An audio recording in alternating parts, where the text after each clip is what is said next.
Hey everyone, welcome back to a new episode of In the Abyss. I'm Rob Adams of the Actors Workshop. Well, it's December. And what does December mean at the Actors Workshop? It means group scenes. This is a tradition I started many years ago of doing scenes with more than just one other person. You know, when you are working with just one other person, when I'm done talking, you know it's your turn. When you're done talking, I know it's my turn. And we kind of get into an easy conversation mode with relying on the fact of I know when someone else stops talking, it's my turn. But what happens when you add a third, a fourth, a fifth, a sixth, a seventh person at times? I think last year we were doing the Assassins. I think we were up to like 12 people in one scene. And what happens when you have that many people? Well, it can be really good because the energy can really go and then the scene can get a real flow, and it can be really bad because if you have one or more people that are the anchor of that scene, it just drags. And all of a sudden, a scene that should go by in 3, 4, 5 minutes feels like it's going 15, 20 minutes, right? And they're tough to do, so we have to do them. But they're also, you need that one-on-one work, right? So that's why we only do them once a year. But I enjoy them because they are once a year, and I look forward to them because it is tradition. And my students look forward to them because they know when it comes to December, it's time to do group scenes. And, you know, like I said, at different times, The Assassins was a musical. We're doing some Grease this year, which is, of course, a musical. And we also just did an original thing called the B&B. They're all different. And what I tell my students is you have to think of an acting scene like Ivy. It grabs on and it goes. And our job as actors is not to resist that. Our job as actors is to grab onto the Ivy and ride the wave, right? Ride where it goes. And that's the fun of acting. Well, in group scenes, you know, because you have more people, which means more personality, different energies, it goes in a different flow, you really have to rely on grabbing a hold and riding it to wherever it goes. And it makes it a lot more fun.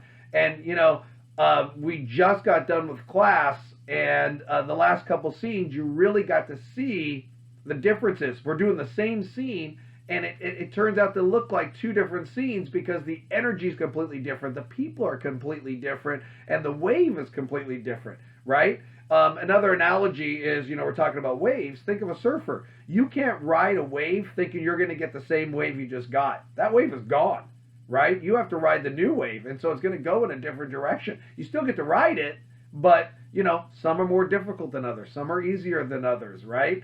And so the key is you have to trust, instead of just one person, you have to trust a group of people to do their job and ride that wave. And then on the flip side, if you're a more experienced actor, you have to be the one that's picking up the people who are not as experienced to keep that wave going, right? And it becomes fun. You know, acting training is about learning. Make mistakes and learn. Learn technique, right? Sometimes, you know, last night we were doing a scene and one of my students was like, oh my God, I thought about that. I should have done it. Okay, that's fine. At least you thought about it. You learned something. Now use it next time. And that's the progression in acting is learning from the training, learning from the mistakes in the training, right? And like I said, with group scenes, it magnifies. So you have to be able to really be at high alert and allow your instincts to play out. Because if you try to overthink it or you try to let the words drive you, the words trap you. Because the words are just the words. The words don't take into account the people, right? When the author's writing these words, it's not thinking about the people that are going to end up saying these words. They're just words. The people that end up saying these words is what makes it come alive. And that's why as actors, we have to rely on the people and not the words, because the words will take you in only one direction, right? The way that our minds read it. People will take it in several different directions, going back to, we were talking about the ivy. All of a sudden it grabs on and it goes. And every branch of ivy is different. That's why it runs, it goes, right? And that's what we want. So you want to be able to rely on the group of people. And like I said, the more fun the group has, the more energy the group has, the more that the group takes, risks, the better you're going to be, right? I asked my group this week, I said, okay, as actors, what is our ultimate goal? And they all said the same thing. The ultimate goal is to be real. So it doesn't matter if you're real in a situation one-on-one or real in a group situation. You want to be real. Well, how do you become real? Number one, you got to believe in the situation. You got to believe in the situation you're in, and you got to believe in the people you're dealing with in the situation. Number two, you got to deal with those people that you are dealing with in the situation. So it's not black or white. It's the people that you have to deal with that kind of makes you drive, right, the conversation in a sense. And then the third thing is knowing things. And sometimes knowing things can be history, right? Sometimes knowing things can be just the understanding that I'm the President of the United States. I would know that. And how I deal with that is knowing that I'm the president, which takes care of the believability and then dealing, right? So knowing things can be just knowing things smart-wise, educational-wise. My wife always says I have a plethora of useless knowledge in my brain. I consider it as that is my acting bag, right? That useless knowledge is actually knowledge that is not useless in the acting world. It's things that we can use, and having all of that knowledge helps my instincts trigger to use references or to use dates or to use things like that, right? And then once again, the other knowing is like yesterday we were doing Grease. You would know if you were a pink lady. You would know if you were a T-Bird, right? So now believe that, deal with it with the other people, right? So if we're trying to get to the realism, you have to be able to do those things. And if you do, then it works. And once again, it doesn't matter if you're one-on-one or you're with a group. The technique works, right? Listening, reacting starts to happen naturally because that's where we started, right? We started with listening and reacting. Now we're getting to a point where you got to believe, you got to deal, and you have to know. And you add all of that stuff in, and it just goes.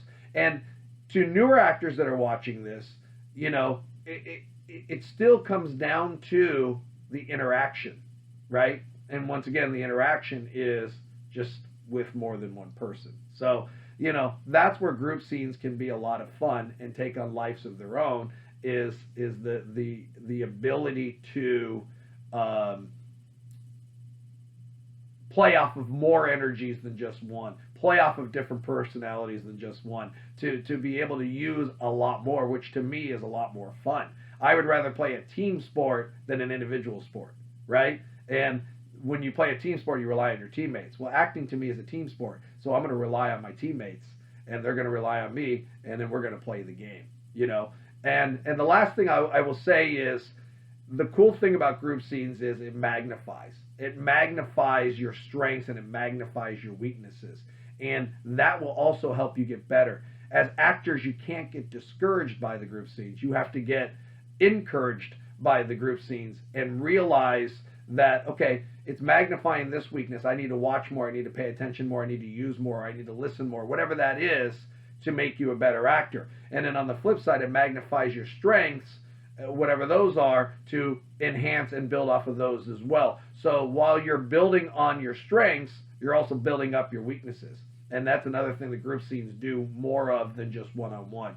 So once again, that's why December is such a fun month. It gives myself and the students so much to look forward to, and then challenge themselves in ways. And yeah, it can be frustrating, and it can be, I'm stopping the scenes every other line trying to build that. That can be frustrating and all those kinds of things. But at the end, when it really works out and it really plays out, it can be really rewarding, and is why it's worth doing, and that's what makes December a fun month at the Actors Workshop. So there's a little tidbit on the group scenes and kind of how it started. I don't even know what year it started. It just started years ago that, hey, December is the month we're doing group scenes, and it's been like that as far as I can remember.